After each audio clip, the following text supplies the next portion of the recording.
Hell yeah, man. Hell yeah!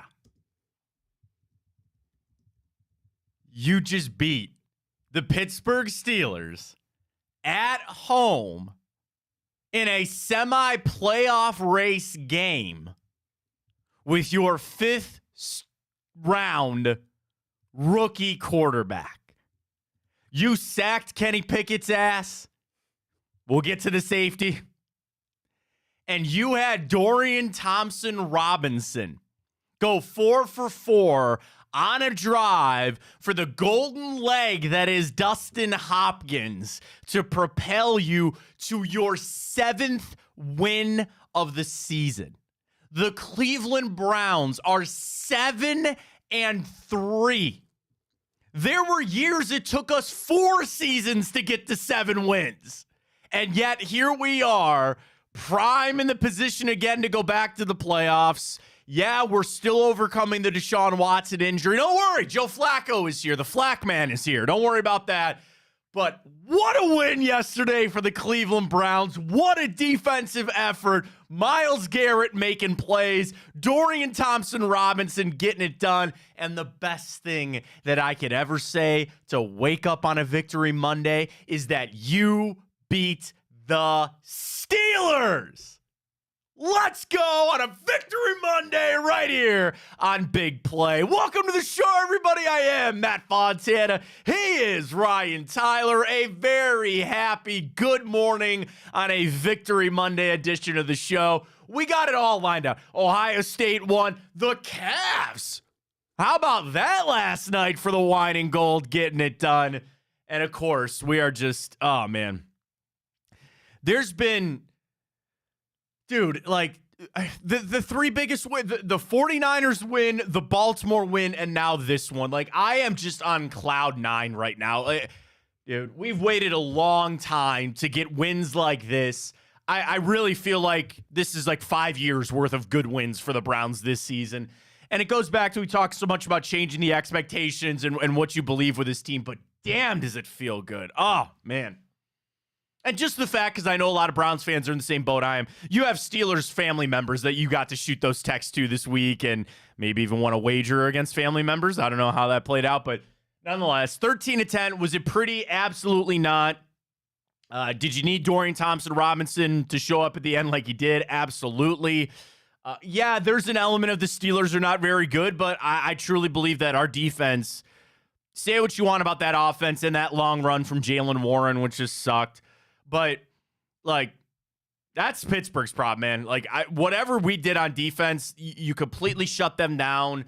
You gave the ball back to Dorian Thompson-Robinson. I think that was one of my favorite things. And we'll get to the good, the bad, and the ugly coming up. We'll go around the league. We have so much to get to this morning over the next 2 hours. But one of my favorite things, a little, like, underrated for the game, was how often you were able to get the ball back. How often you were able to get the ball back in the offense's hands. Yeah, there might be something critical to say you threw it 43 times with your rookie quarterback.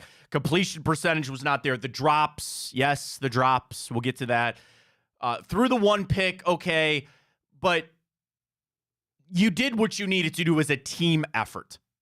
That was, again, it's cliche, but the team effort that you got from the defense, getting the ball back to the offense, for the running game that wasn't quite there yesterday, but you found a way to make it count when you needed to, and then play Dorian Thompson-Robinson. You know, I think about handing out game balls, and I thought that was so great for the coach, you know, Coach Stefanski, to give that game ball to Jim Donovan. He brought us some good karma yesterday, certainly. But, you know, as far as handing out the game balls, yeah, defense certainly. Yeah, Myles Garrett. Yeah, shout out to Obo Okoronkwo, the new dad. How about that? Delivering his baby on Saturday, shows up to the game on Sunday with the hospital bracelet still on. Congratulations to Obo and his family. But you just found a way. You just found a way to beat the Steelers. And I said this on Friday, that you would need to kind of drag the Steelers down to your level and make this a rough and gruff and kind of roll around type of game where it was going to be a fight. And that's exactly what the Browns did. Now, did the Steelers contribute to that? Sure. But that line of, oh, did the Browns do that to the Steelers or the Steelers aren't that good? I don't care, man. It was the Browns defense. I thought that was out there making plays, flying around, and making things really hard. And it's tough to just say, oh, yeah, take away that 174-yard run for Jaylen Warren. By the way, why are they not just giving him all of the carries there for Pittsburgh? But that's their problem right now. And I know Pittsburgh's in a tizzy this morning. They are in a bad way this morning about the offense, and you got Najee Harris saying things in postgame. That's their problem. But the Browns made it that type of game. At home, shout out to the fans, seeing Jim smash the guitar, seeing Nick Chubb. Can I tell you a quick story, Ryan? So I was on pregame yesterday, and I thank Jason Gibbs and Andy Roth and so many of the people there that allow me to fill in and do that. I love doing it. Working with Gerard is the absolute best. And we're sitting there getting ready. I was on 9 to 11. And we had somebody come in, and the whole message all of pregame yesterday, they kept telling me, tell people to get there early. Tell people to get there early, like 12:30, not even get there at 12:50. People need to be in their seats at 12:30. And they say that a lot for big games and home games just to help with traffic and, people traffic. I'm talking about getting to the seats. But they told me there's two special things happening today. And I said, I don't want to know, because if I'm not allowed to tell the people, I don't even want that knowledge. Ignorance is bliss, plausible deniability. I didn't want to know. But then I found out what it was. And when they told me that it was going to be Jim smashing the guitar and that they were going to bring Chubb out, dude, I was like, these fans are going to go nuts. These fans are going to absolutely go crazy. And they did, and that brought you the energy that you needed for that game yesterday. And for all the fans that went, how sweet of a victory was that? At home against the Steelers when the chips were down and you found a way to get a win.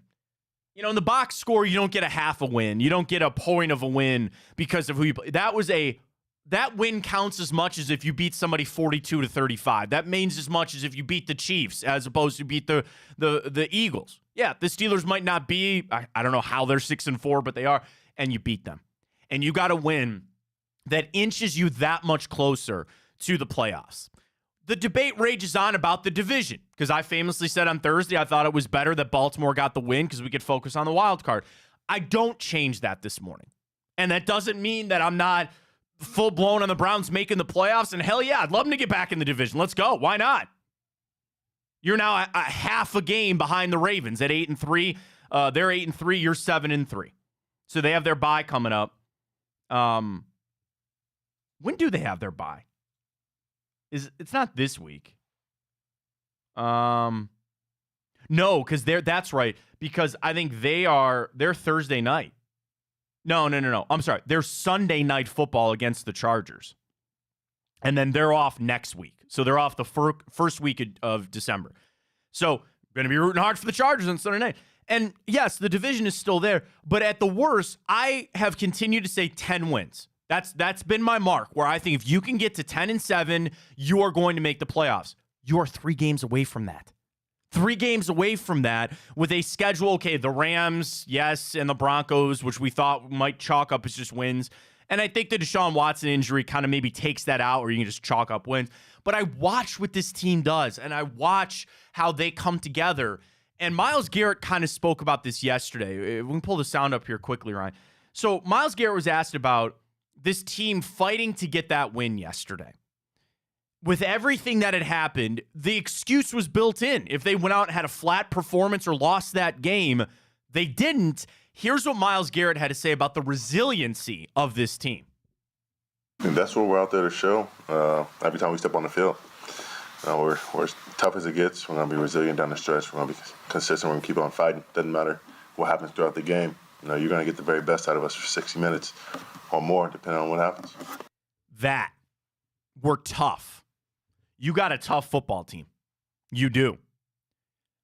Tough teams win games like that. And especially against the Steelers, who are usually the tougher team. We've all grown up watching the Steelers take it to us, or at least since 1999. The Steelers being the tougher team and taking it to us. We pulled the Steelers yesterday. That was a Steelers type of win. Let's take this team. Let's drag them down to our level. We'll take them out to deep water, and let's see what happens. That's what you did to the Steelers yesterday. You were the more physical team. You were the more, at times, disciplined team. You made the plays when they counted. The Browns pulled the Steelers yesterday on the Steelers. I love it. How good does that feel? The tides have turned. You are that team now to find different ways to get a win. It was so great. Was it the cleanest game? No, it's 13-10. Nobody's going to look at that game and say, send that tape to Canton. That's one of the best football games ever played. Absolutely not. But it was gritty. And you knew the key moments of the game. Like, I felt like so much watching that game, Ryan, where I kept saying, like, oh, this is the key moment of the game, or this is the key drive. And the Browns just kept coming up with plays. They somehow just kept it rolling to get that win. And you did it, I think, really boosting the confidence of Dorian Thompson-Robinson. So he deserves a lot of praise this morning, absolutely, for his game yesterday. And we're going to post this as our Twitter question first up this morning at Matt Fontana Show. How do you think DTR did versus your expectations? Going into that game, we all had expectations on what we thought we would see from Dorian Thompson-Robinson. Was he better on your expectations, kind of what you expected, or worse?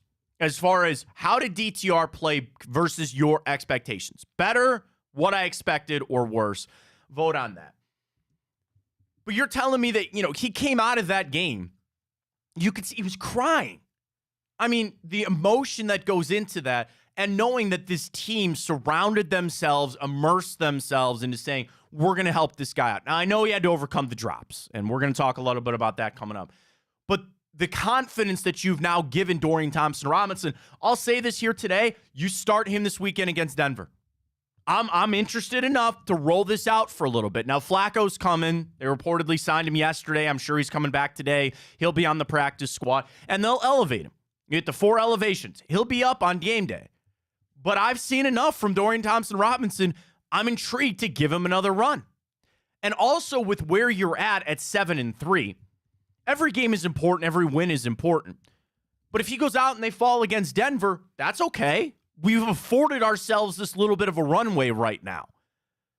And while the AFC Championship and the Super Bowl, those might be long shots at this point, all the signs point to me to giving Dorian Thompson-Robinson more time. Give him more reps. I want to frankly see more of what he's got. Flacco's there as that insurance policy. I've seen Joe Flacco play a lot of football, okay? I want to see Dorian Thompson-Robinson for a little bit. I want to see him out there. The full week of practice, I'm sure, helped. And there were just mistakes. There were some things in that game that he had to overcome. Let's hear from Dorian Thompson-Robinson after the game. First question up for him. Was there any doubt kind of going into this game? Here's DTR. Definitely not on the team's mind. They believed in me. They trusted me. I trusted my teammates. The biggest thing I was telling myself all game was just stay disciplined, taking one play at a time. There's times in that game where, if it was week 4, I would have forced it. We had a tip pick, another tip pick, or whatever it was. Like I said, it's going to be night and day when I get out there. I've been working my tail off, and I'm just glad my teammates were there with me. That's it. That's the team saying that we're going to help you out here. We're going to make the plays. And I think probably more on the defense, because let's be honest, I don't think the offense really helped him out. Was he inaccurate on a couple of throws? Sure. There was that one crossing route. I think it was a little behind Amari Cooper, because that's the one that got tipped up and intercepted, which is so rare for Amari. He's got sure hands. Can I tell you, family show, that was adult content on that back shoulder throw to David Njoku, man. That was something. I loved that play call, and that was such a pretty throw from Dorian Thompson-Robinson. I know David Njoku wants that back. I know he had a rough afternoon. I appreciate him taking accountability for it. But damn, what a throw from Dorian Thompson-Robinson on that back shoulder to Njoku. It hit him in the hands, man. That was... Anybody post that video on Twitter, they need to put that little filter on it to say that might be some adult content right there, because that was, what a throw there from DTR. And I felt like he got, obviously, as the game went on, to then get to that final drive and go 4 for 4, and there's something to be said about drives like that, because it's a different flow. your quicker pace. And I think that helps younger quarterbacks that come from the college system, where you see colleges that are running 80 plays a game and we're going, and here we go, we're up to the line, run your play. That probably felt a little more, at home for Dorian Thompson-Robinson. And he was accurate. He put the ball down the field. Sometimes that's what you need to do, is to go to that hurry up. Now, give credit to Kevin Stefanski. Okay?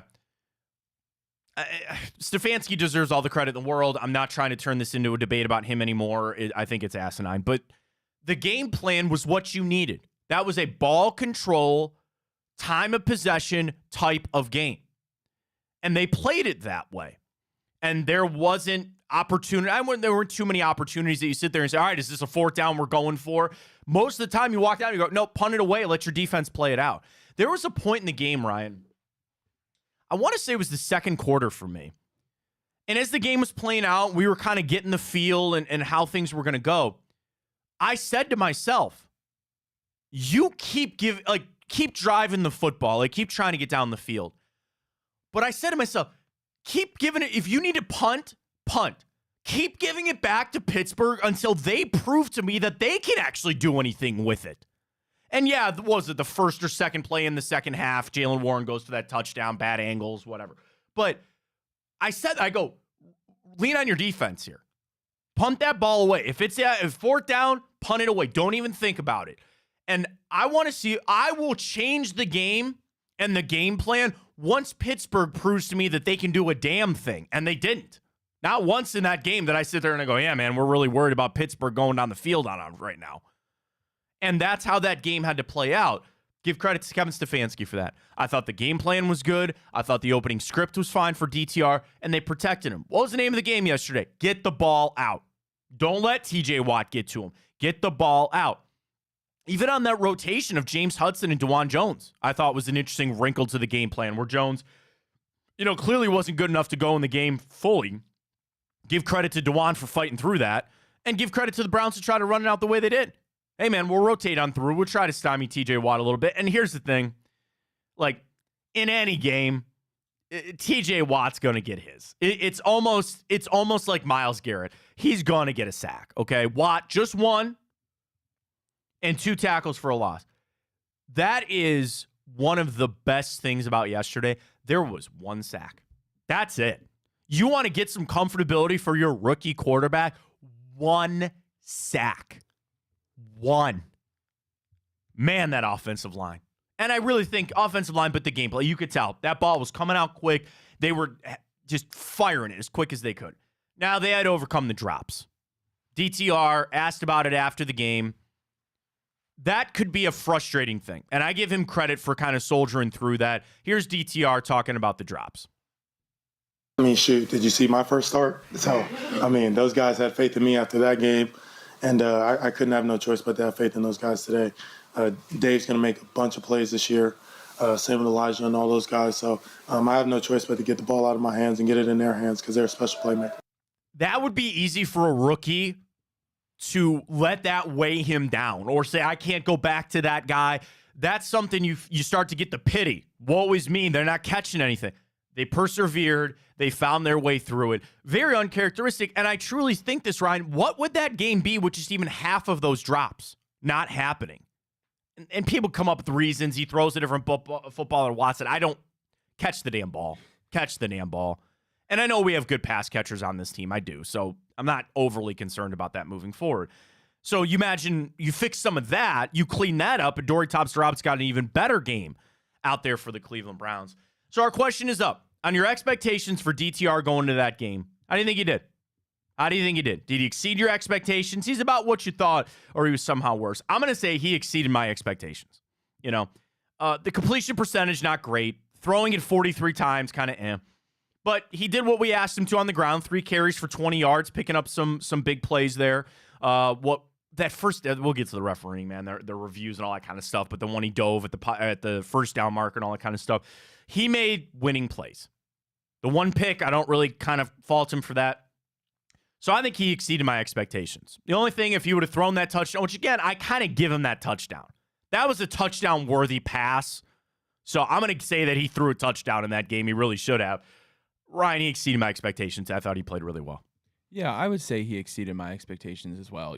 Obviously the game plan with him was very limited. We really saw nothing downfield. And is that something to worry about in the future? Maybe. But right now, and credit to Stefanski and company because they really called a perfect game for him. And he did exactly what we needed to do. Just keep the game going, eat the game clock, and don't turn the ball over. I know he had that one, but like we said, it was kind of unlucky. I'm not going to put that totally on DTR, but he did exactly as we needed to do. And then for him to go in there, like you said, 4 for 4 on that final drive, and kind of like we saw PJ Walker do with those games he won. He kind of just pulled something out of a hat at the end, and we ended up winning the ball game. And sometimes that's how you got to win games, especially when we're going to rely on our defense for the rest of the season. Defense played amazing. They should have had the safety. I'm not going to get angry about it because we won. Dude, like, oh my God. I said this after the Indy game. The NFL wants it set up this way, that they have human input on the referees. And that is the flow of a game. And they're going to make calls that go for you and go against you. And it's a flag fest. The NFL has turned into a giant flag fest where on critical third downs and critical plays of the game, all you do is you look for a flag. It's so bad. Even watching Sunday Night Football last night, the Broncos had that electric return. And what's Tariq? And this isn't Mike Tirico or Chris Collinsworth's fault. What are they talking about? Is there a flag on the field? Because every big play, you ask yourself, well, there's got to be a flag, right? There's got to be a flag. What do you mean? DPI, hands to the face, illegal contact, holding, all that crap. The flags are one thing. How was that not a safety? And I know that they brought in Gene Steratore, and he's making $1 bajillion to sit back on a Sunday and pontificate about calls because he's a former referee. Well, the linear plane of the football never broke the perpendicular plane of the field, and where the line was drawn from the end zone. My ass! I've been watching football my whole life. It was a freaking safety. You tackled the quarterback in the end zone while he had the football. It is that simple. Is that not what is written in the rule book of the National Football League? If you tackle a ball carrier in the end zone with the ball, that is 2 points and you get the ball back. It's not that hard. It really isn't. And I know we won, and the pit in everybody's stomach when that happened said, watch that to come back and bite us in the ass, right? Watch this to come back and it be a 2-point loss or a 1-point loss, and you're pointing your finger. I can put all that to the side because you won. But the NFL, when you have the and I know they did all the camera angles, but it's just like everybody knew that was a safety. I had Steelers fans in my family texted me saying that was a safety. What are we doing? What is going on with the NFL when it comes to their officiating? I know the refs will always get a raw deal because they're the refs. They're the bad guys. They're like umpires in baseball. They're never good enough. But that is just blatant. That's malpractice is what that is. It was so bad. But, dude, you give Myles Garrett credit, man. Two sacks in that game should have been the safety. He's got to be the front runner for the DPOY right now. He has got to be. I know it was kind of him and Watt, and TJ's still there, and we talk about Max Crosby. I think Micah Parsons kind of laying in the weeds a little bit right now, but he's still there. I don't really think Nick Bosa's in this thing right now to go back-to-back. I don't. I just look at it this way, and I know Myles would love that award. He's not here for it. He wants to have team success. I get all that. Sometimes these awards need to also be a culmination of a career, okay? Where I know that at the end of the year, the Associated Press and their fine voters will hand out the NFL Defensive Player of the Year award. And you get sucked into a vacuum to say the year of 2023. The football that was played in the year, God's year of 2023, and 2024 when we get there. That is what that award is supposed to be. And I understand that. But when you have a guy or several guys that are in a pool that are close enough and you need to start separating that out, you need to look at the body of work. You need to look at the career. And Myles Garrett, we know the stats, right? He's trying to chase TJ and JJ Watt down for the most sacks in their first 100 games. They're all looking up at Bruce Smith. They probably won't get there, but he's right behind them. Starting his career, 7 straight seasons of 10-plus sacks or more. That's on a list with a bunch of Hall of Famers. You got to look at that body of work. Myles Garrett is too good of a player to not have won that award sometime in his career. This year better be the year. This had better be the year. I'm not sitting here saying that he is above and beyond TJ Watt or above and beyond Micah Parsons or Max Crosby. But in my opinion, he truly is a little ahead of those guys. So when they're a little ahead of him, and then you factor in everything else that he has done in his career, I don't know how you vote for anybody else. I frankly don't know how you vote for anybody else. If they put together a highlight reel of the plays that Myles Garrett has made, he has won the Browns at least a game. Culmination. If you added up all the things that Myles Garrett individually, not even just this defense was playing their butts off. I'm talking about Myles Garrett on a war, on a fictional football war. He is worth a win to the Cleveland Browns. And I don't know if I could say that for Max Crosby. I might be able to say that for TJ Watt. I think this right now is a 2-horse race between Watt and Garrett, with Crosby right there. I think Micah Parsons is right there. And I'm disrespecting Danielle Hunter a little bit. He is leading the NFL in sacks. He had a big one last night for the Vikings. But the same thing, that award is a little like the MVP. I think it needs to go to a player who's on a really good team. And, man, I forget who wrote this. It was somebody at ESPN. It might have been Jake Trotter. It might have been Graziano. It might have been Fowler. Give credit to all of them. But he is the best player on the best defense in football. That alone, too, should warrant some respect.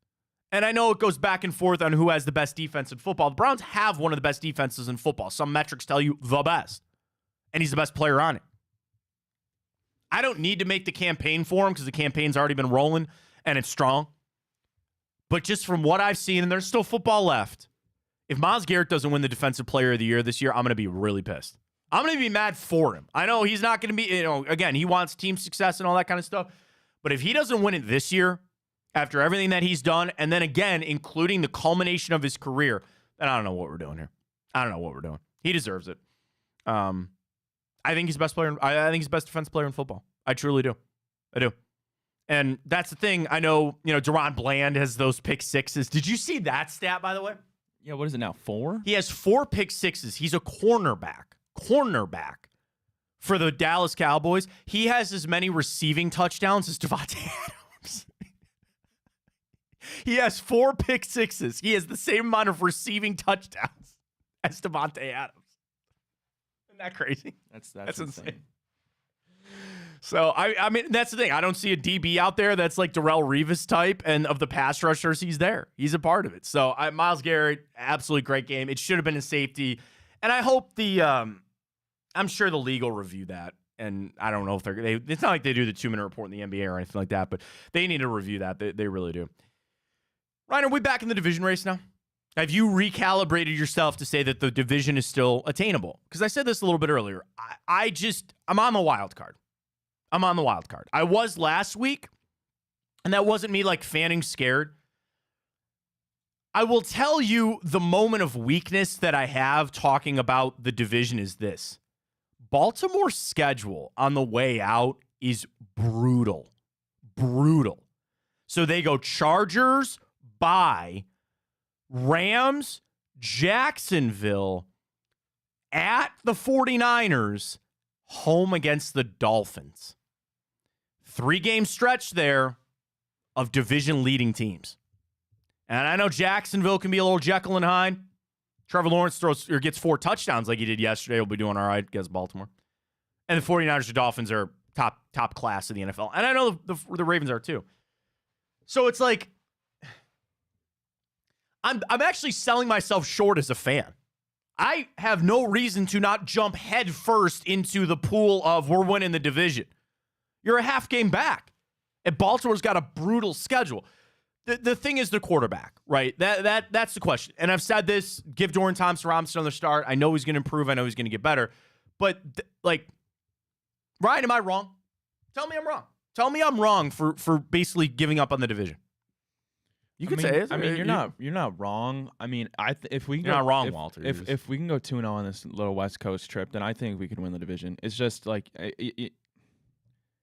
it's there. If there's no, It's there. If there's no real tangible improvement from DTR that we'll be able to see, and it'll come within the Broncos and Rams of him pushing the field downfield, then we're not like it's just gonna limit us in games. As good as our defense has been, we played the Steelers, who offense is abysmal.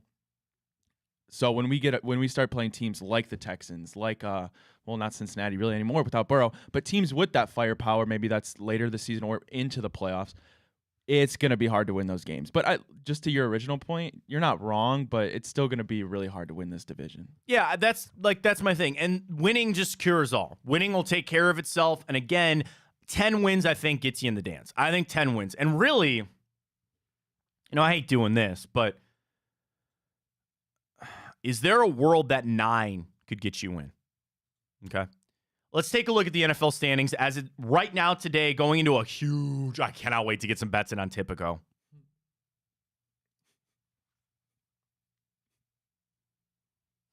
Russell Wilson's on my crap list, by the way. 2.5. 2.5, and you win by 1. Anyway. So we got a massive game tonight. So the Chiefs, Ravens, Jags, Dolphins. All 7 wins. Baltimore's got 8.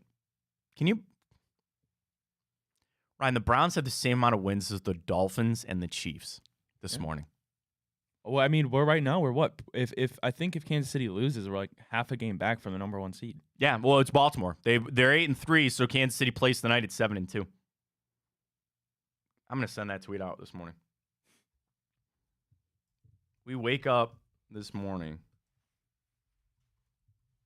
Browns have the same amount as the Dolphins and the Chiefs. Never. That is mighty impressive. Can I say that? That is mighty impressive. And I know the Chiefs play tonight. I get it. So with all of them, and those are the division winners. So let's talk wild card. Let's talk your wild card teams. The Browns are in the 5 seed, the number 1 wild card spot at 7-3.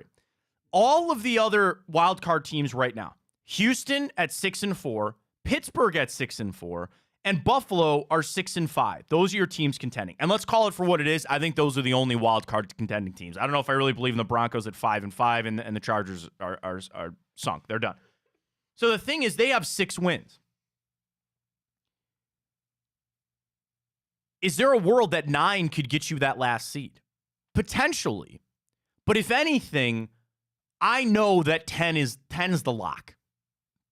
10 is the lock.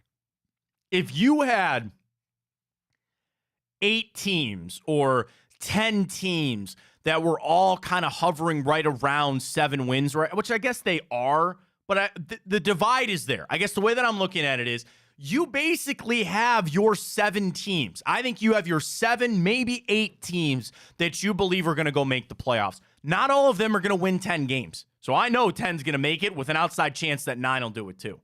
So if you want to look at it that way, the Browns are 2 wins away from the playoffs, potentially. And that's kind of where I'm guarding myself to see how the rest of these games go with Dorian Thompson-Robinson. So yeah, I'm probably wrong for kind of putting the division in the rearview mirror. And then, yes, I know a wild card, you're lining up to be on the road and you're going to have to face Baltimore, you're going to have to face Miami, and those are tough places to go. But you're in. You're in. I think if you were to, at the end of this season with everything that went on, if you say you got me to a playoff game, and dare I say maybe even won a playoff game, what more could you ask for?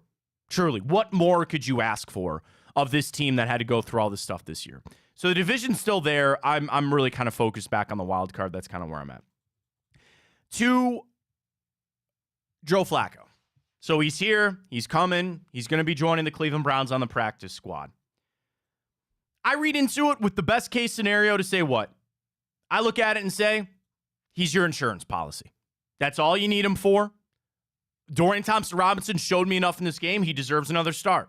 And that's kind of the week to week as I go. And I'm sure the same thing for the Browns. As long as Dorian Thompson-Robinson shows you what you need to see, marginal improvement, I'm fine with leaving him out there. The thing that will get Dorian Thompson-Robinson benched are the turnovers. And I think as long as he doesn't do that, as long as the game plan is still the same, and granted, we know even just in the game, they were saying on the broadcast ad nauseum, Charles Davis kept bringing this up, the Steelers are jumping these short routes. And there were a couple that they got jumped, and they might have should have been picked off, but they weren't.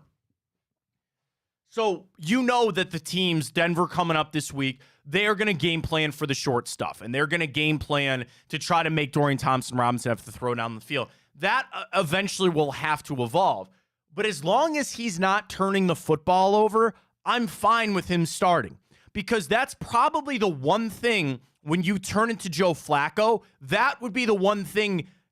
Number one, he doesn't turn the football over, or you're going to ask him to not turn the football over. As a veteran player, what you're going to ask in this offense, it's just going to be don't turn the football over.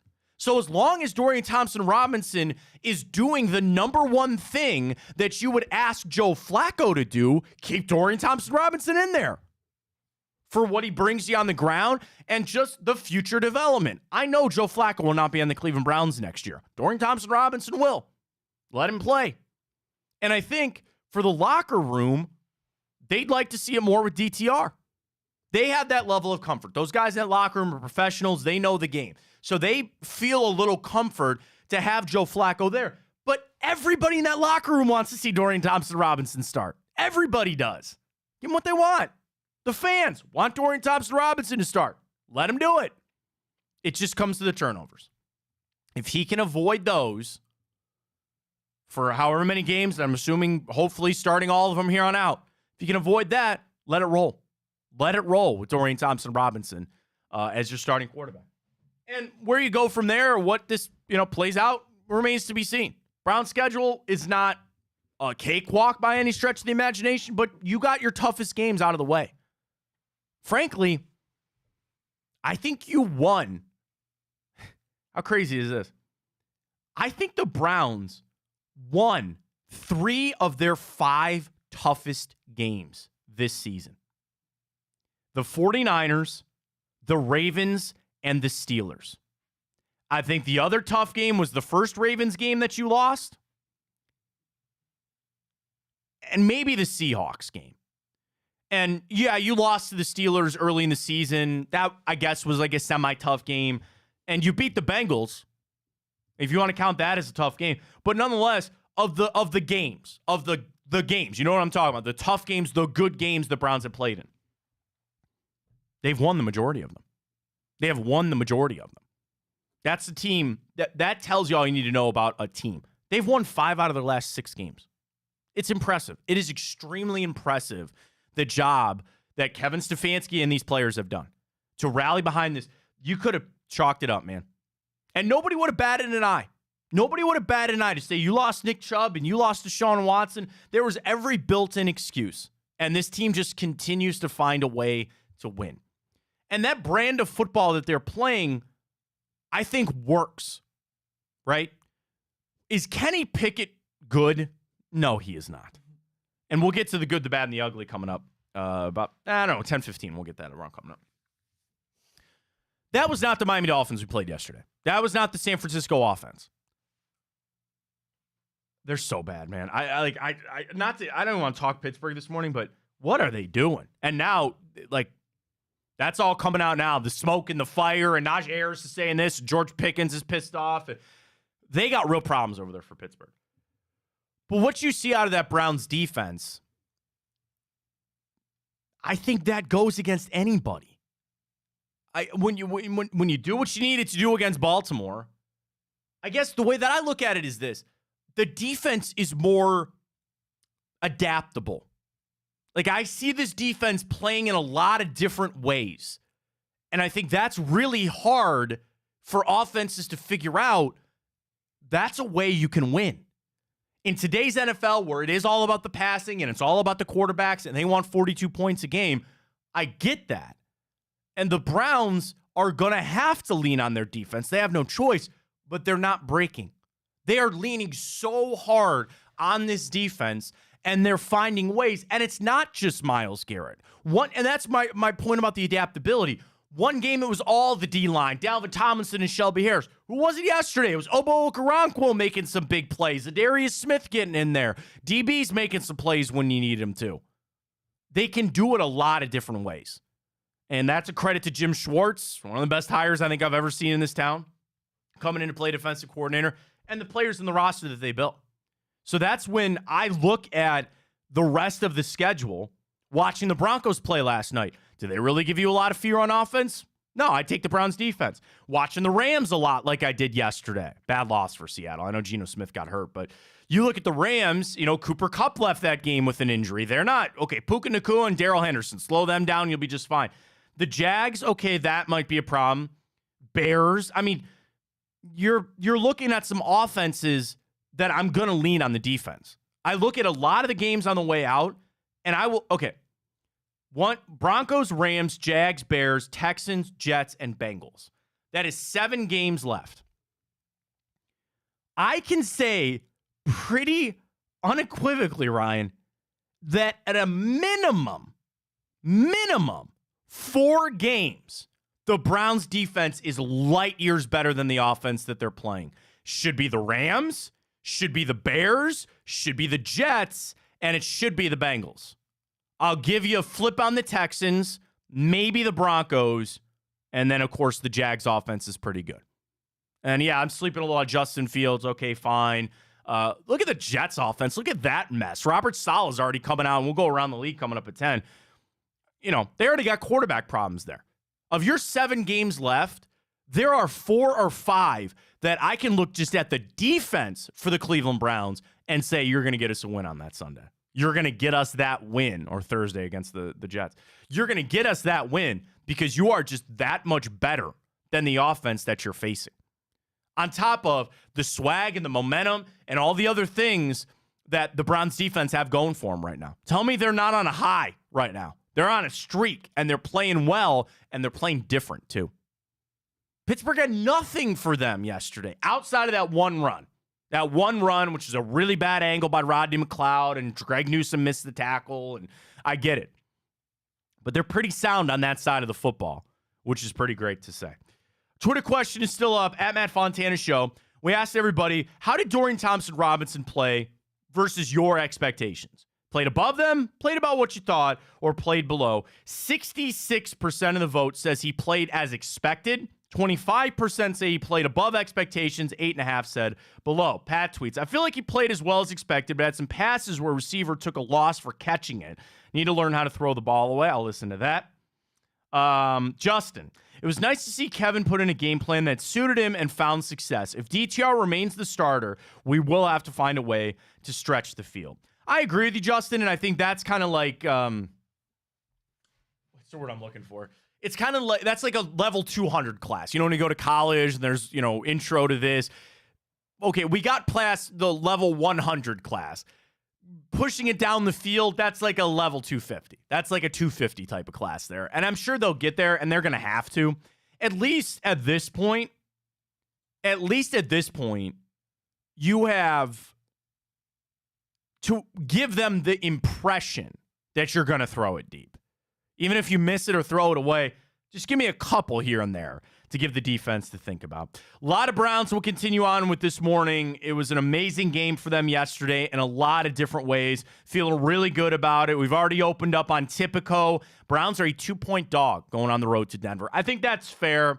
Quarterback situation is still what it is. I thought Dorian Thompson-Robinson played his ass off. Browns defense balling out. And we'll see what happens with Flacco. They're going to sign him. They'll bring him in. Let's flip to the college game. We'll talk some Cavs coming up a little bit. We are here, what everybody asked for, Ohio State and Michigan week. 2 undefeated squads as we get ready to go. Already checked the book this morning. Michigan, a 4 or a 4.5 point favorite as it lays out. The vibe for this game is so, the Harbaugh stuff to me is not overwhelming, but it's there. Did you see the report this morning that Michigan fans are going to boycott College Game Day? Go ahead. Shout out to Bo Bishop. Bo hosts in Columbus. He does Cleveland. Bo had a great tweet. He goes, That's fine because plenty of Ohio State fans will be there to take your spots. That's fine. They want to boycott College Game Day because ESPN broke the news that Harbaugh was a cheating son of a gun. I'm sorry, that the Michigan Wolverines were cheating sons of a gun. We're gonna get sued over that. They're gonna serve us up a big fat cease and desist over there. Turned into McAfee versus Brett Favre there. I don't think this Michigan Ohio State stuff like really. I don't know, Ryan. Do you feel like it's overwhelming the game, or do you feel like it's a big part of the game, or are you just ready for the? I'm just kind of ready for the game.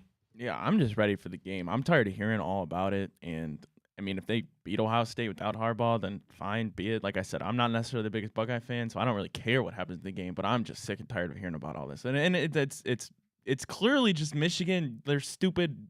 Copying Michigan versus everybody. Oh yeah, I mean that's going to be that's going to be their mantra going into this game as it's been. And people want to read into them struggling against Maryland. I truly like that was the look ahead game. That was the look ahead game for everything that's going on. And Maryland had a little comeuppance on them a little bit. That's fine. You got what you asked for in two undefeated teams for Ohio State. The best thing, and this is coming from an Ohio State fan. The one thing that I'm happy to see, and granted it's against Minnesota and Rutgers, or not, who'd they play last week? At night. Michigan State. Michigan State. The offense is starting to look better. Travion Henderson is a beast. Marvin Harrison, it's crazy that I woke up, or even after the game on Saturday, his Heisman odds tanked again because he didn't have quite the explosive game. Still got in the end zone a couple of times. Like, what are you going to do? But his Heisman campaign is certainly there. And I do want to talk, unfortunately, about the Jordan Travis injury, because that does impact Ohio State. We'll get to that in a second. But you got what you asked for, undefeated teams, and Ohio State's offense is clicking. That is what I needed to see going into this game. For me to pick Ohio State this weekend, for me to have belief and faith in Ohio State this weekend, I've got to see that offense show up. I have to see that offense play well. And they have over the last couple of weeks, which I appreciate very much. So Jordan Travis, a pretty gruesome leg injury. He's out. Florida State got the win. They're 11-0. I hate this. I don't like saying this. This is in no way a reflection of Jordan Travis, who's a really good player. You cannot take Florida State to the college football playoff. You just can't do it. And don't forget this. The whole reason that they created this committee was for them to do what they want, for them to have the human input. If you went back to the BCS era, which has a special place in my heart, BCS would never account for Jordan Travis getting hurt. They would look at who you played, how you beat them, how many points, who they beat, and you come up with this mathematical formula. The whole point of the committee is to look at a situation like this and say, we cannot take Florida State. Is that wrong? Is that dirty? Would Seminole fans be killing me for it? Yes, but I'm sorry, that's the world that we live in. And now we have then opened the door now to two Big Ten teams, potentially now two Pac-12 teams, the Oregon and Washington. And I guess we live in a world where there's two SEC teams. Because I'm sorry to say, they can't make it. They just can't. And you could say, oh, look at what TCU did. They shouldn't have made it last year, and then they beat Michigan. Well, now we all know why. What happened? We all know. There you go. You can't. You just can't. And if you're telling me just strictly from an NCAA money standpoint, whoever the backup quarterback is for Florida State, you're going to take him over Bo Nix or Michael Penix or J.J. McCarthy or Ohio State's offense or Jalen Milroe down there in Alabama. They're not going to do that. They're not going to do that. And it's a really, really tough pill to swallow. But that's the right call. And I would say the same thing. Well, Ohio State's, here I am. I'm going to come off like such a homer, and this sounds bad, I'm sorry. But like Kyle McCord is not even what Jordan Travis is. You know what I mean? Like if you had like last year, if you had CJ Stroud go down with that injury, I would say Ohio State doesn't deserve to go. They lost the biggest piece of their offense. This one's different. Like even if they lost Marvin Harrison or Travion Henderson, like it's just a little different. I would say the same thing about Oregon. If they lost Bo Nix, sorry, man, you're out. If Penix gets hurt, Washington, great season. We'll see you later. That's the tough world that we live in. And that is the reason that the committee was created. So they can do what they want, and they can have the human input, and the human input would tell you Florida State's not going to be nearly as good without Jordan Travis. So therefore, sorry, you can't make it. Am I wrong for that? That's a new segment. Am I wrong for that? I don't know. I just feel so bad for Jordan Travis. I do too. would I wanna feel put him in. terrible for him. But it's like, I get where you're coming from, but and I think that's what they without will him do. on Florida State, are they one of the best 4 teams in college football? No, but No. But it reminds me No. of like when Ohio State won with Cardell. I know it's a little bit different. Like we saw more of Cardell before the playoff, but That's true. Well, I mean, they're going to have a chance for this other kid to come in. yeah, I don't know. The I feel back, like, I don't even know. I don't know though. You're Tate Rodemaker. 12-0 The Tater. conference champion. How do you keep him out, Matt? You don't have your quarterback. What if this kid turns out to be better than Jordan Travis? Okay. I mean, at this point, and that's the thing, the committee doesn't have to make a decision today. And God, I truly wonder what the college football playoff is going to look like tomorrow. But they're in a huge world. Here's the thing. They're going to play Louisville in the ACC championship game, right?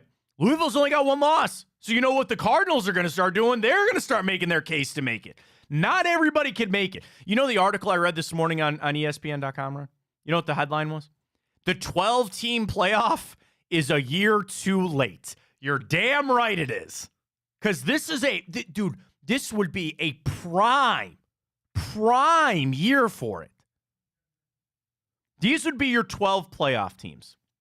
Georgia, Ohio State, Michigan, Washington, Florida State, Oregon, Texas, Alabama, Louisville, Missouri, Penn State, and Ole Miss. That's the AP top 25. With Oklahoma, LSU, and Oregon State all just quite on the outside looking in. Notre Dame's floating there too. So what would it be? Top 4 get a bye, right? The conference winners would get a bye. So you would potentially have the following matchups. Ole Miss for either Ohio State or Michigan. You would have Penn State, Florida State, Missouri, Oregon, and then, oh no, I'm off a game. Hang on. Here's your matchups. You'd have Texas, Alabama. Tell me you don't want to watch that. Louisville, Oregon. You'd have Missouri, Florida State. I'm way off on this. I'm so off on this counting. I don't know. Anyway, there's a lot of good matchups your 12-team playoff needs to get here. But that's a world where, yeah, in a 12-team playoff, sure, let Florida State make it with their backup quarterback. This year, not so much. And by the way, Washington did jump up into the top 4 in the AP. They'll probably be in the college football playoff ranking tomorrow night because they beat a ranked opponent, a high-ranked opponent, in a hell of a game against Oregon State. That was a fun game to watch. And that'll probably get it done. So tomorrow, I expect it to be Georgia, Ohio State, Michigan, Washington. I think those will be the top. That's your top 4 in the AP. I think that'll be the top 4 college football playoff. But it is Michigan week. It's Ohio State. We got it all this week. We're going to reach out to some guests. We got our little bet, too, that I'm going to get to with Sonny sometime this week as well. Cavs, man. You took down the Nuggets last night. I know Cavs did a great job. They got Jokic in foul trouble. He didn't play all that game. And the Cavs, it was a back-and-forth game, but then they just ended up smoking them, 121-109. That's 3 straight wins for the Wine and Gold. And you won that game without Donovan Mitchell and Karis LeVert. Got Jokic in that foul trouble. He only played 28 minutes. 26 there from Garland. Had a double-double for Mobley. Great game for the Cavs. That was a really fun game to watch. And what a game for Cleveland. You get a giant win for the Browns over the Steelers. Cavs go out and take out the Nuggets, 121-109. And then the Nuggets are on the road, and you kind of make all these excuses, all that kind of stuff. But that was a win just to kind of right the ship. I feel a lot better about where the Cavs are at. A lot better. And then the story of the day is some guy named Craig Porter Jr. CPJ. With 21 points. He's on a 2-way contract, and he lights it up last night out of Wichita State for Craig Porter Jr. Great for him. He was the story. I'm sure. Do we have a Craig Porter t-shirt yet here at Big Play? I don't think Get so. Cody on that. I want a t-shirt. I want a Craig Porter Jr. t-shirt. nonetheless, great win for the Cavs. Nice job for Craig Porter having a career game there. And Cavs, 3 wins in a row there, feeling a little bit better about the upside there for the Browns, for the Cavs, for everybody, for Ohio State. What a weekend it was. All right, let's catch our break. When we come back, we're going to go around the league. Some interesting matchups yesterday, a few upsets. We'll recap our bets with Tipico. And don't forget, coming up later today, we will get our picks for Monday Night Football with our friends at Tipico. Monday is always one of our biggest days here at Big Play. We're on 9 to 11. Chico 12 to 2 to continue Victory Monday. Then tonight, the Reflog Show. Come get some with Greg and Blake Williams. Coach Williams on Friday gave us some good primer for the weekend. And then the Hanford Dixon Show as well. We're everywhere, folks. Monday's the day to be locked into Big Play. So follow us on Twitter at Big Play. You'll see a few of our shows up on Bally's as well. Anthony Schlegel, Bobby Carpenter. That's Sunday night. That's on Bally's. Hanford Show on Bally's. Come get some is on Bally's. And our new rebranded Big Play show with Reflog up there on Bally's as well. But all the shows, you can get them as easy replays. That's what I love about Big Play too, Ryan, and how we stream. You can so easily just go back and find the show. Same thing with us. Go follow us at Matt Fontana Show. You can replay the whole show. Everything you need. Monday's one of our biggest days, so follow us at Big Play on Twitter. We're also streaming on the iHeart app. Just search Big Play in the iHeart app. It'll pop right up. All of our shows, all our dailies are right there. So check it out everywhere you need it. That's where we're at for Big Play. We're everywhere you need us. You're when you need us and when you want us. It's all there. Big Play. Check it out. Let's go around the league. We'll do that when we return. We got the good, the bad, and the ugly. We'll get to all of it right here. Matt Fontana Show on Big Play on a Victory Monday. Stay with us.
Matt, my transition didn't go off. Here we go. We're back. Yeah, let's go around the league. Yeah, we're back. Here we go.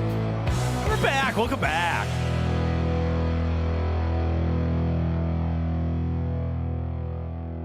I wanted to All right, play now out we there. get to All right, go now around we're the good. Here we go, around the league. As we always do Monday, let's recap the weekend in the NFL. Couple upsets yesterday. Take it away, Ryan. Alrighty, well, C.J. Stroud and the Houston Texans remain pretty hot. They improved to 6-4 while the Cardinals fall to 2-9 in Kyler's second game back.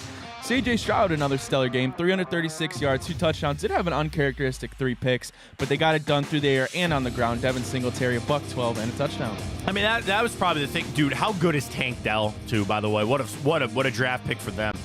And they really seem to have what you would dream, a rookie quarterback with a rookie wide receiver, and they're building some things there. Yeah, a nice win. I think the Cardinals are a little scrappier than I thought. I mean, they were in control of that game for a little bit, in part because of the 3 picks there for C.J. Stroud.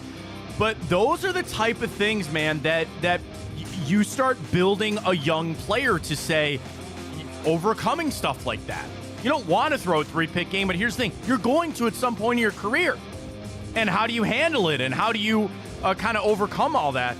I mean, they're hot. Houston's hot right now, man, and they're on their way to making the playoffs in their first year. New head coach, new quarterback, all that kind of stuff. Super impressive with what's going on there in Houston. For Arizona, perfection from them too. You play well. Kyler looks better. You can kind of keep it together in the locker room, but you still lost, and you keep your draft pick up there high, the best that you can. That's a perfect game for really the Arizona Cardinals as much as anything. Alrighty, well, Jacksonville bounces back after getting decimated by the Niners last week. They win 34-14. Trevor Lawrence. The Titans? What an idiot. Did you? I don't know why you did that. Anyway, Trevor Lawrence I had said I the don't trust the Jags. best game of his season, counted for 4 total touchdowns, and Calvin Ridley back in action. 7 receptions, 103 yards, 2 touchdowns. Seems like he disappeared for a little while, but Jags bounced back after a bad week against 49ers. Well, it was all about Trevor Lawrence. You know, Doug Peterson was saying some of those things about Trevor Lawrence's health, and he had a streak. There was like 7 out of Trevor Lawrence's last 8 games. He only had 1 touchdown, and then he explodes for that yesterday. Jacksonville can be a really scary team. Jacksonville can be a scary team if they get it all right together. So there you go. Titans are done. They're cooked. They're fried. If I'm Mike Vrabel, I'm getting the hell out of there. I talked about it a little on ESPN radio last night. Excuse me. If I'm Vrabel, move on. Can I call my shot here? If I'm Mike Vrabel, I'd go to the Chargers. If I'm the Chargers, I would get Mike Vrabel, and if I'm Mike Vrabel, I'd go to the Chargers. I would. Vrabel or Belichick? Stay away from Bill Belichick. If you have a franchise that's trying to build anything, stay away from Belichick. I'm not doing that. And I know the Chargers are having the same issues, like with Brandon Staley as a defensive coach, and he got testy. Oh boy, did he get pissed yesterday? But we'll get to that. But I think Vrabel, I don't know, just brings like an accountability or brings a. I feel like he's what the Chargers need. I don't know. And I like Mike Vrabel. I think he's a good coach. I guess it's just like a level of accountability. Just, I don't say an adult in the room, but something that Chargers will be making a coaching change sooner rather than later. If I'm them this offseason, I'd try to go get Mike Vrabel. I would. Alrighty, well, the Dolphins beat the Raiders 20-13. They did not cover that big, gaudy spread. And shout out to Antonio Pierce. I know they lost, but their first road test with him against a great Dolphins team that likes to beat up on bad defenses. They only lose by 7, so not a bad performance for the Raiders. No, not at all. And that was a game that I think if you had anybody else playing quarterback other than Aiden O'Connell, you might have actually won that game. 3 interceptions. That seemed like a little bit of a sleepy Miami team coming out of the bye, off the Germany trip. That's fine. And the thing is, Miami's kind of one of those teams that you can just kind of blank around and still get wins. Tyreek Hill left with a hand injury. He said he'll be fine. That's kind of what I chalk up to that. Yeah, for the Raiders, good, feel good about that. You're going toe-to-toe with some of the best teams in football. I would make Antonio Pierce the permanent head coach, take that interim tag off of him. I think he's deserved that. But the Raiders have a problem. They need a quarterback. And, seeing how the landscape will be this offseason for veteran guys. Because here's the other thing, right? I think that they are squarely in the position for a veteran guy. They might draft one, but basically redo the Jimmy G thing, but get somebody other than Jimmy G, who's still there on a gaudy. I mean, I think there's an out in that contract, but bad signing there. Raiders are a feel-good team. For Miami, they can still just blank around and get a win. They're really potent on offense. Already with the Cowboys beat up on a bad Carolina team, they improved to 7-3, while Bryce Young and his team fall to 1-9, man. And Dak Prescott, over the last few weeks, he's been playing about as good as any quarterback in the league. I mean, he's a very polarizing guy where there are people out there that think he's trash, other guys think he's a Hall of Famer. I can't get a vibe on Dak. My only knock and my continued one with Dallas, and I can't say this after a beating of the Carolina Panthers, I still think they lack playmakers. I do. CeeDee Lamb, and I think Tony Pollard's fine, but Tony Pollard is not a top 10 back in the NFL. He's just not. So you are void of playmakers. Brandon Cooks, okay, fine, but that's a lot to put on Dak Prescott's shoulders. I can't read a lot into that game. I just won't. Carolina's bad. But now, do you see what's coming out about Frank Reich? Apparently, he's on a little bit of a hot seat down there. I think that's hard to do when you have a rookie quarterback who really shouldn't have been the first overall pick, in my opinion. And you're building it, but I think they're asking for just a couple of wins. You know what I mean? I like Frank Reich. I wouldn't be having him on the hot seat, but people have him there. It's a tough job to take. Rebuilding franchise, you bring in a rookie, because here's the question, and this is what I think the Carolina Panthers have to ask themselves. Is this season about developing Bryce Young or trying to win games? Because I don't think you can do both of those things. And I know you could say, look at Houston. Look what Houston's doing, right? CJ Stroud. Yeah, that's the dream, but I think you made the wrong pick. I think you made the wrong pick with Bryce Young. So you have got to live with, are we going to try to set him up for success in the future? And even just look at the rest of that Carolina team, man. They're bad. They are really bad. What did you want out of Frank Reich? And I guess I'm defending him and as an apologist here. He's on the hot seat. I don't really see why, but yeah, Dallas, good for them. I still don't think they're making the NFC Championship game. I'll say that now. I think they'll win a playoff game. I think they're going to move on from Mike McCarthy after this season, too. I have a feeling about that. I think Mike McCarthy's going to be out of a job. What if Belichick went to Dallas? Whoa. Wouldn't that be something? Him and Jerry? Can they coexist in the same room? So. I don't think so. Probably not. I think Dallas is going to move on from Mike McCarthy. They'll win a playoff game and then be balanced. I don't think they're making the NFC Championship.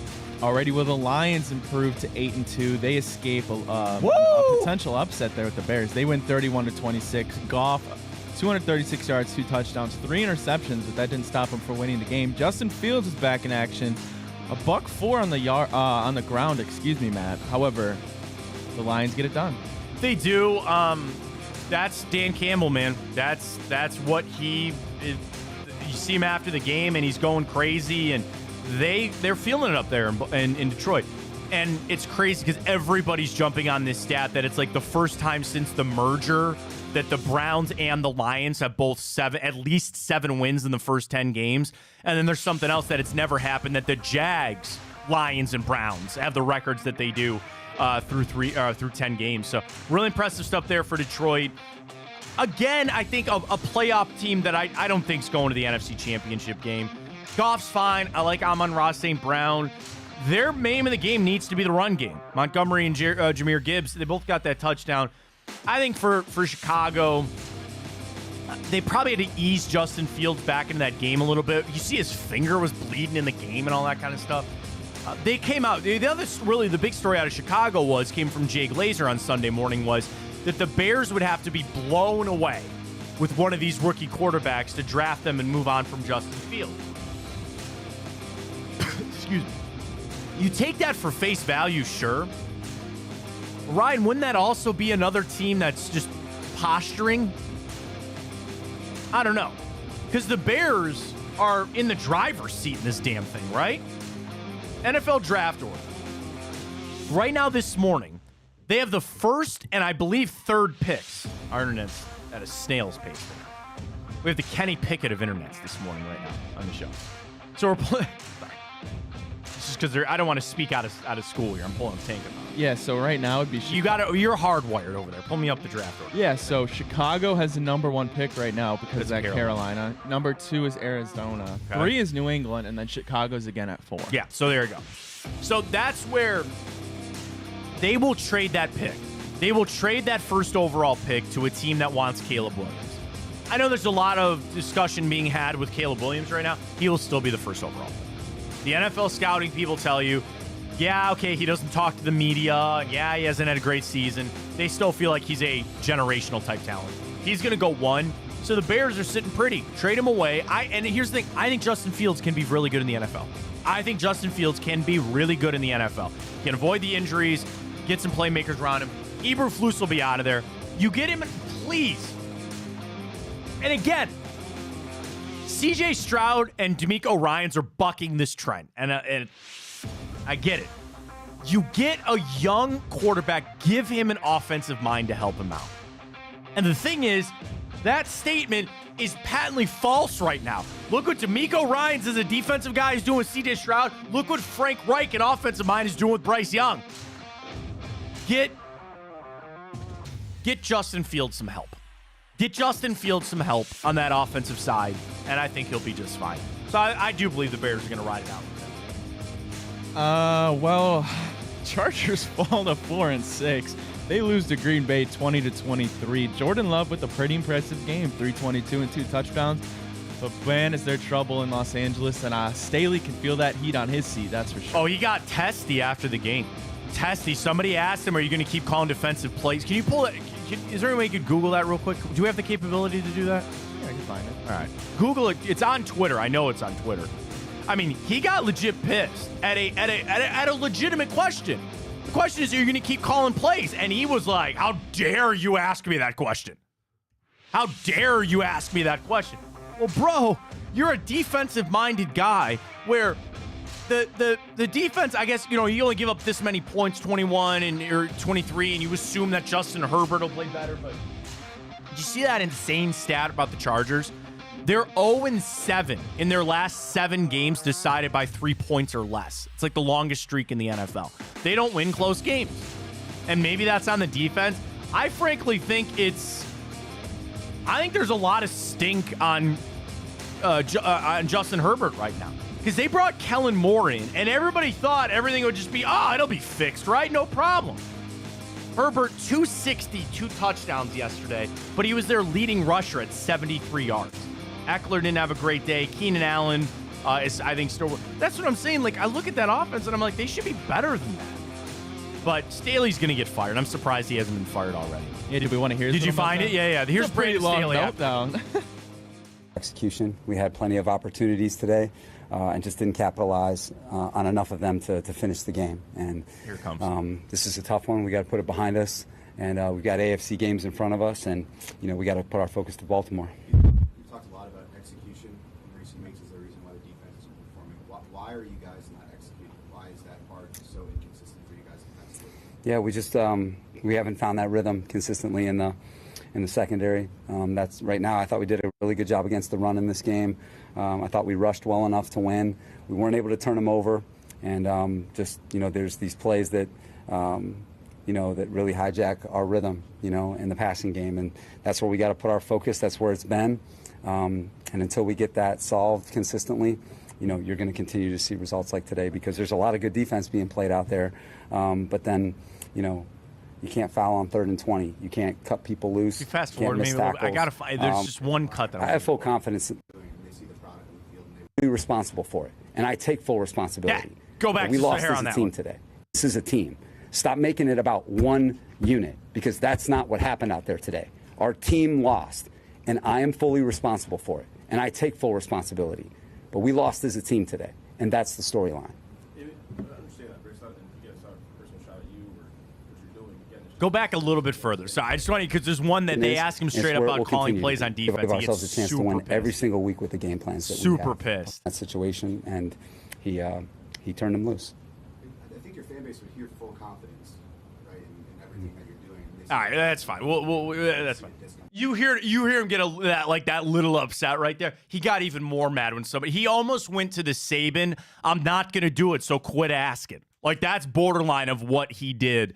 When he's asked about calling plays. He'll be fired. I'm kind of shocked that he's not fired yet this morning, but we'll see. Chargers are a mess. No good. They'll be looking for a new head coach soon. Alrighty, Matt. Well, the Giants get their third win of this season. They beat the Commanders 31-19.